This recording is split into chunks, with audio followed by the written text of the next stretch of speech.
statement lang po. Sa situation ng Pangulo.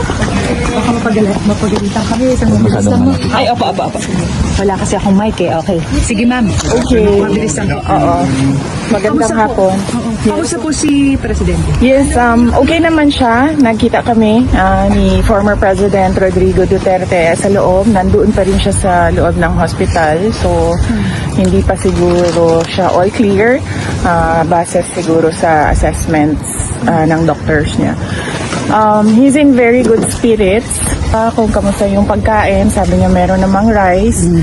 And then, tinanong ko siya kung paano yung ulam. Sabi niya, half-half daw. So, hindi ko alam kung ano yung ibig sabihin ng half-half.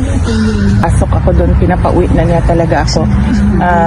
Paulit-ulit kasi siya sa sinasabi niya na, what are you doing here? Diba sinasabi po niya, sipain ko pa yung ICC, hindi talaga ako papahuli ng buhay.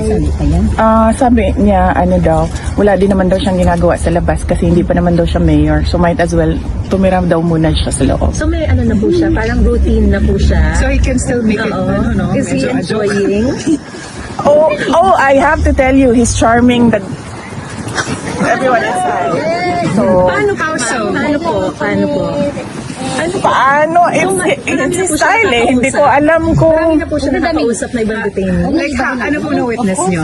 he's very friendly with people inside. So, meron na silang banter eh. So, and then he said that he doesn't regret anything that he did sa pagtatrabaho niya para sa bayan at nakita naman daw ng bayan kung ano yung resulta ng kanyang serbisyo para sa bayan. VP, how's your visitation? Do you have to apply every single time Yes. you apply? Oo. You come?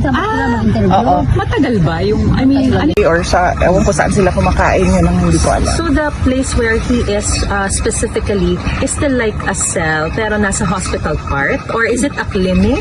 Or can you just describe it now? Hindi ko nakita ang Pero kanyang yung sinabi po niya quarters. sa inyo na parang clinic part po ba yun? Hospital part? Or yung pinakikita po sa ICC website na cell ng bawat detainee? Ang sinabi niya sa akin, ang sinabi niya sa akin, para akong nasa hotel except that hindi Ganyan ang hindi ako nakalabas. sabayan para marinig po. Nag-sink in na po sa kanya yung nangyari. Na, kasi pag uwi niya po from Hong Kong, parang bilis po ng lahat ng mga bagay-bagay. Alam naman niya, oo, sinabi naman niya na haharapin ko ito. And I do not regret. I do not regret anything that I did sa aking paglilingkod sa bayan. Ano daw pinaka-miss niya? Ano daw pinaka-namimiss niya?